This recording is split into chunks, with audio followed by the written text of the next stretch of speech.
Jews, Christians, and Muslims and others lived together peacefully in Palestine for centuries until Zionism was introduced in 1920s under the protection of the British government. And since then, the land has seen nothing but bloodshed, turmoil, conflicts, and wars. And that has been predicted by different surveys and different experts before. But the British government imposed its colonial grip on Palestine in 1920s, and it already promised its Jewish population, the Jewish leaders, the Zionist leaders, that it would create a homeland for Jews in Palestine. So British government gave all the protection, and the Zionists started to actually sometimes compel many Jews to migrate to Palestine from Europe, even though in Europe, they were facing prejudices and persecutions at times. But many Jews at that time were thinking that better assimilation and integrating with the mainstream societies of different countries they were citizens, that was a better formula. But Zionism was introduced, the idea of Zionism was brought up by a group of Jewish elites in Austro-Hungary, that the Jews should need a separate state, a separate homeland and separate state. And that's where all the Jews will be coming. But many Jews in many places in the world, like Jews in Germany, Jews in Iran, or in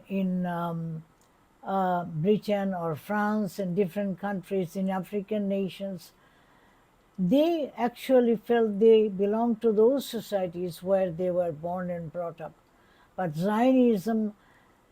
Zionist leaders tried to persuade them that the best thing would be that they could get security, and the anti-Semitism, the flow of anti-Semitism will stop if they have a separate home state, a homeland, and a separate state. And that state, they targeted Palestine. So European leaders actually liked the idea. And a lot of historians say that Germans and the Zionists, they worked together to ship thousands of Jews from Europe to Palestine. But anyway, the idea of Zionism is to establish a separate state for Jews and in Palestine. And as John Marshmeyer, a prominent Jewish scholar in America, says that the Zionists from the beginning knew that they would have to, in order to achieve their goal, that means establishing a settler-colonial state in Palestine, means driving most of the Palestinians out of their homes and homeland and occupy their place and establish the Jewish state. And whatever Palestinians would be left, they would be subjugated, they would be subjects of Jewish rule in that land. So John Marshmeyer, an American Jew, said that the Zionists from the beginning knew, and actually other historians concur with his view, that Zionists from the beginning knew that they would have to perpetrate great crimes in Palestine to achieve their goal to establish a settler-colonial state, Jewish state, based on the Jewish supremacist ideology. And so for that, they would have to perpetrate ethnic cleansing and all these crimes, great crimes, to burn villages and kill, mass murder, and massacres in different places to scare the indigenous people, indigenous Arabs, Palestinians out of their homeland and become refugees in other places in the neighboring state. And so since 1920s and 30s, Haganah, the Haganah, Irgun, Lehi, these are all Zionist militia groups were formed, and they were trained and armed by the British government and were protected by the British presence in Palestine. And they were perpetrating terrorist activities against the Palestinians from 1920s and 30s. As time progressed, in 1940s, it increased substantially. And before Israel was created in May 1948, around that time, Ilan Pappé, an Israeli historian, says that 31 massacres were perpetrated against the armless Palestinians, burned their villages, and drive about 750,000 Palestinians out of their homeland to settle in neighboring states as refugees. They have been refugees ever since. And Ilan Pappé also says that at that time, the militia groups, the Zionist militia groups or terrorist groups, that they destroyed half of the Palestinian villages and urban areas, demolished to the ground, and rename those places so that those Arabs were completely obliterated, wiped out from history records and all that. So this was a deliberate attempt of ethnic cleansing that started from long time ago, 20s, 30s, about 1 century long ethnic cleansing that has been taking place against the Palestinian people, that the West and the rest of the world probably didn't know at that time what was going on, because the Western media covered it up, and the Zionist influences in the West was enormous, and influence on the media was enormous. So the media became kind of mouthpieces to tell the narratives, the false narratives Zionists were actually creating to bluff the Western public. The Western public, and particularly the American public, was their target at that time to misinform and mislead. And that is why the Western public probably didn't know all these things until much later. In 1946, Zionists blew up the King David Hotel in Jerusalem. That was actually the British headquarters, because at that time the Zionists, that means Jews who wanted to occupy Palestine and turn Palestine into their own state, that actually wanted British to leave. And so they gave signals to the Britishers that you leave and your colonial rule here must end. Otherwise, this kind of things would happen. They also killed a British minister and many officials. And so facing all these difficulties, the Britishers left and dividing the Palestine at that time in collaboration with the Truman administration of the United States. Truman cooperated because Truman wanted to win in the election, and the influential Zionists promised him that they would help him win if he helps create Israel, divide Palestine and Israel, create Israel. And Truman cooperated, but Truman went against his predecessors, President Roosevelt, Franklin Delano Roosevelt. He went against his agenda and plan for freedom and worldwide and ending the colonial era. But Truman made a U-turn, rejected or disregarded Roosevelt's agenda. And before that, President Woodrow Wilson's agenda. Now, this kind of turmoil and bloodshed would take place. That was predicted a long time ago.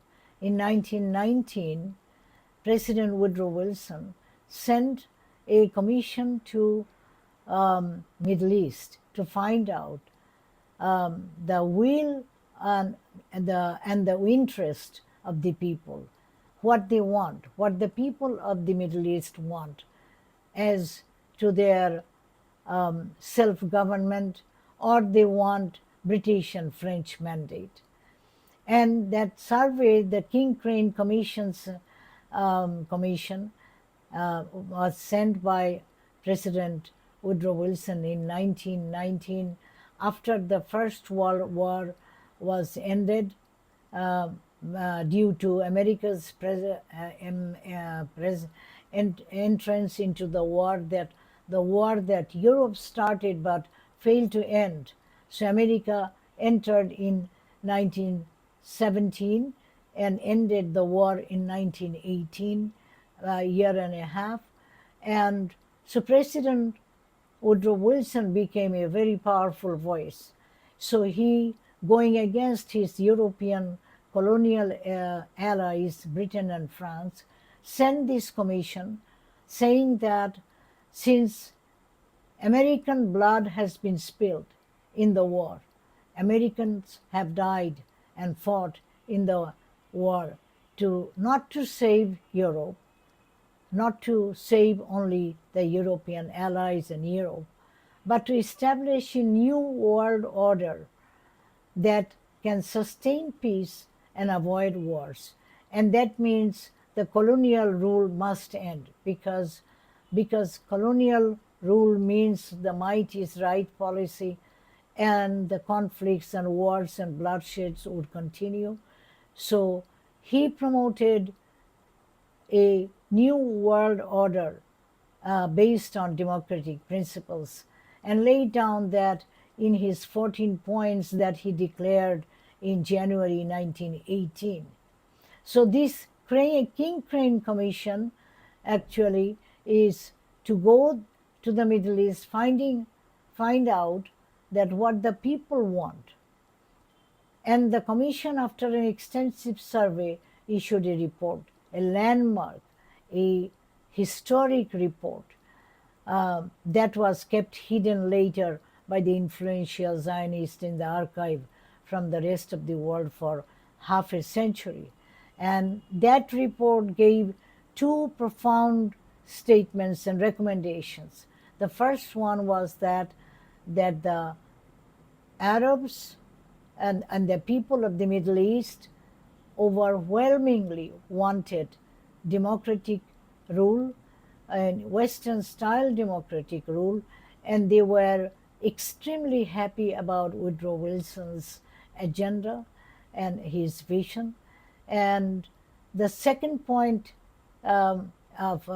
is that the report said is that establishing a Jewish state in Palestine would be a recipe of disaster for a long, long time.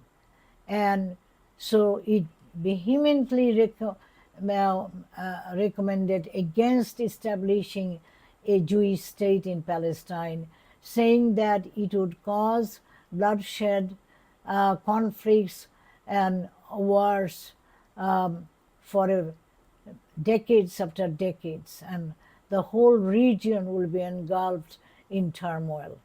So these are the two recommendations that the Zionists and the European allies became very upset about and concerned about, and they wanted to hide the report. So what they did is that they went to the Republican Party leaders at that time. Wilson was a president from the Democratic Party, and the Republican Party at that time had majority in both houses of the American Congress. And the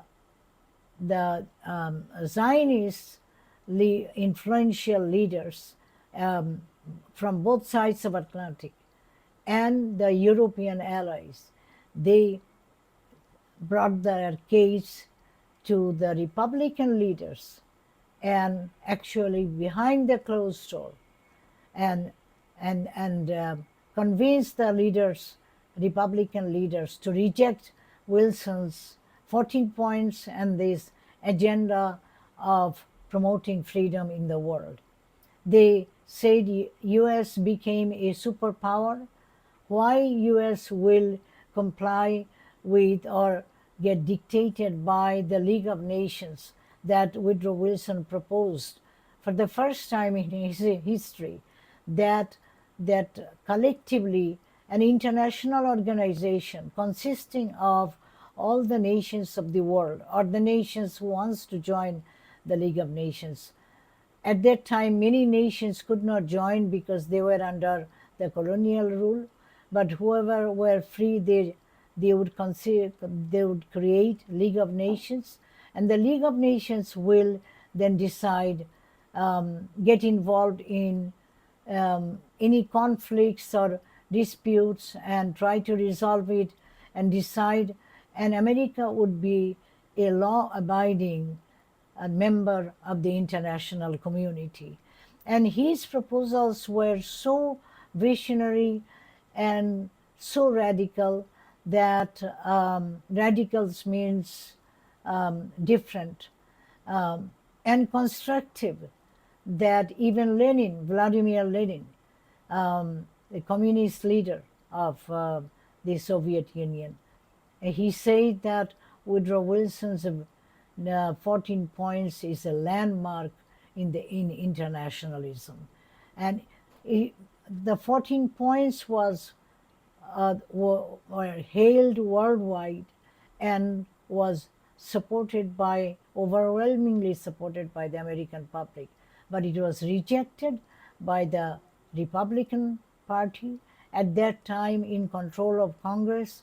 So technically, Woodrow Wilson's 14 points on foreign policy could not be implemented, and Wilson warned at that time that because of that there would be another war that would be far more devastating, and his predictions came true within 2 decades. The Second World War started in 1939.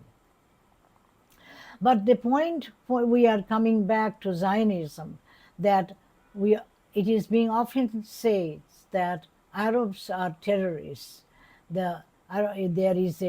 Arabs have a DNA of terrorism, but terrorism was introduced by Zionists in the Middle East. These Haganah, the Irgun, the Stern Gang, and many other organizations were competing with each other in perpetrating atrocities against the indigenous Arab populations to drive them out of their homeland, so that the the immigrant Jews can occupy their place. That is what happened, that Ilan Pappé elaborated in his books, that in 1948, that the 750,000 people, Palestinian people, were driven out from their homes at gunpoint, and half of the Palestine was demolished to the ground. Even graveyards, hundreds of years of graveyards were uprooted, leveled, and renamed.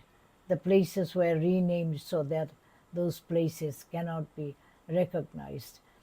Then it's not only Ilan Pappé, Benny Morris, the Israeli, another Israeli historian, and Avi Shalom, and many other intellectuals, Jewish intellectuals and Jewish historians in the West have been concurring, have been agreeing to these findings, and they have been saying that Zionism essentially entails settler-colonial state. Therefore, it has an agenda, inherent agenda, a necessary agenda of ethnic cleansing and serious, great crimes, mass murders, massacres, and even as Ilan Pappé few decades ago warned that incremental genocide Israel has been perpetrating for the last 2 decades.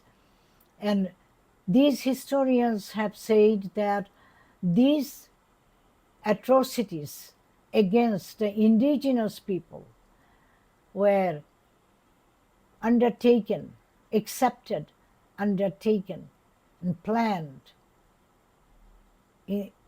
since the Zionism, the idea of Zionism was introduced towards the late 19th century. So it is over 100 years plan and in progress of massacre and bloodshed and ethnic cleansing and genocide that will be perpetrated to drive most of the Palestinians out of their homeland and to establish a Jewish state in Palestine. That King Crane Commission seriously warned the world that that will be a disaster in the making. And when Zionism was introduced, most of the Jews rejected the ideology, saying that the ideology of Judaism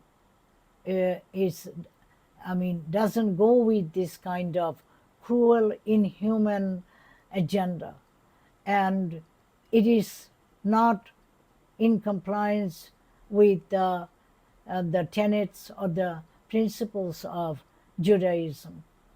And therefore the Jews rejected Zionism. Also, they rejected on the ground that the better solution is against prejudices and the persecutions that they were facing in Europe is better assimilation with their societies they were born and brought up. As Jews were scattered in many countries, many places in the world, not only Europe, but in Asia, in the Middle East. And they were part of those societies. They wanted to be part of the societies. But Zionists wanted that after Israel would be established, these people would be dragged, and a lot of times they were compelled. And after the Second World War, many Jews were scared about after the Holocaust and all that, and they were brought to Israel. And so, in essence, that what we are witnessing, this horrible genocide and the starvation, that deliberately starving 2.3 million people to either to get out of Gaza or get killed and starved to death. Already there are hundreds of people who are dead because of starvation. And it is continuing. Israel is increasing its atrocities. And this is a live genocide, they say.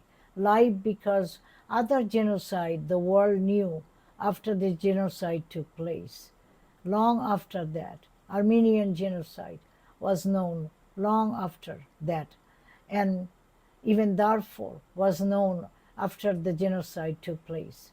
But this genocide is continuously taking place before the world, and the world is not doing much.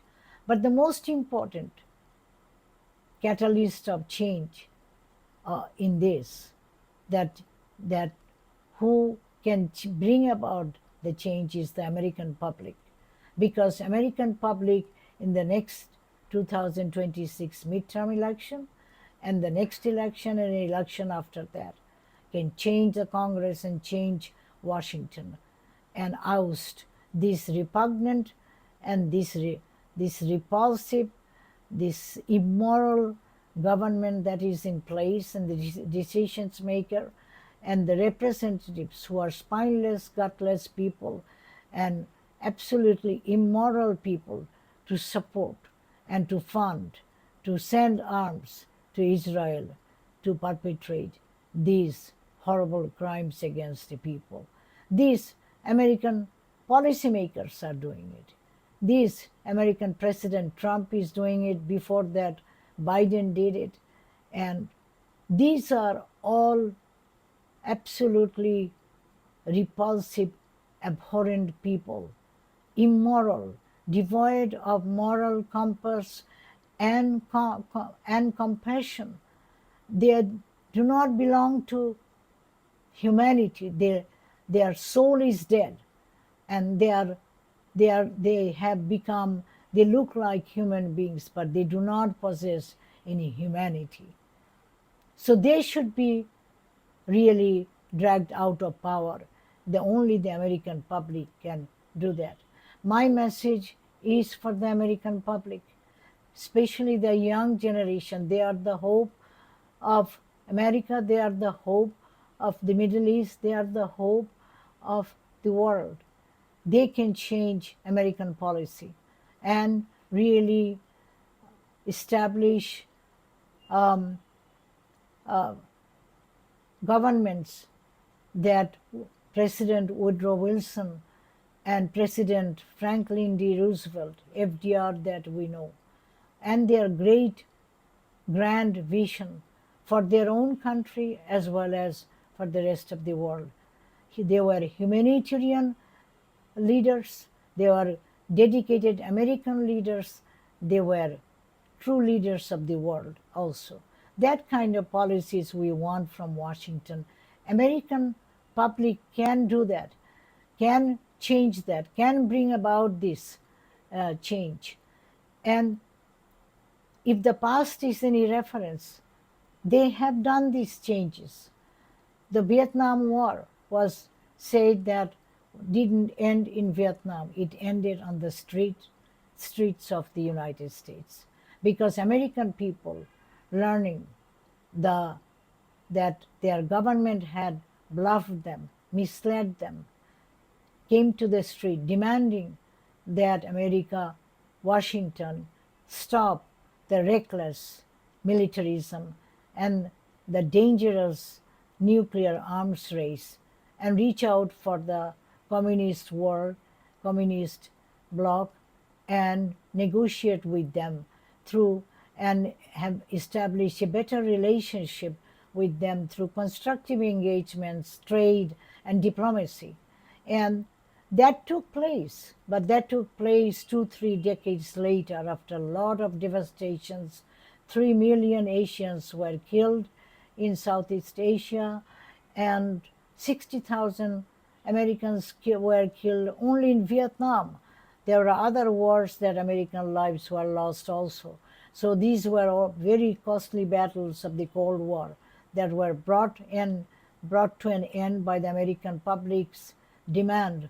And that Washington made a U-turn in early 1970s, and the visionary China policy took place, and the detente with the Soviet Union finally ended the Cold War in 1989. And a new era ensued of diplomacy, a wave of diplomacy, trade, and constructive engagement swept the world. But this great change and globalization ensued as a result. And as a result, 2 billion people, poor people, were saved from poverty worldwide. Great changes and positive changes took place in America, at home, and in the world, because American people were determined, were united, and wanted to change, bring about the change. They hold the ultimate power, to exercise that ultimate power for better cause, greater cause, for the cause of peace, and for the cause of a stable world and a win-win world, that they now take the responsibility and come forward, step up to the responsibility, and participate in the elections, in the next 2-3 elections, to change Washington completely. Thank you. My name is Ruby Amatulla. If you like this channel, then please subscribe it, like it, and share with others, and leave your comments. But share with others, spread the message. It is important that American young generation today take up their responsibility today. And I thank you. And I hope that this and other messages, countless people are talking against this horrible crime, horrible genocide taking place in Palestine, not only in Gaza, but West Bank also. And these peoples from every corner of the world, they are talking in social media, because main media have been bought by the pro-Israeli billionaires and control the main media in the West. And the main media channels become their mouthpiece. So they should now check the social media more to find the truth and act. The time is now, and time is running out. If they don't act, if they don't take this responsibility and become united and determined and to change their government, these horrible things are going to endanger the entire world. Because what it looks like, if it progresses this way, there could be a third world war, and that means almost self-destruction. Humanity has got this power now, and this dangerous possibility is lurking on our head, and we must stop, end this horrible possibilities to take place, and the American public can do it. And my message to them today: God bless you.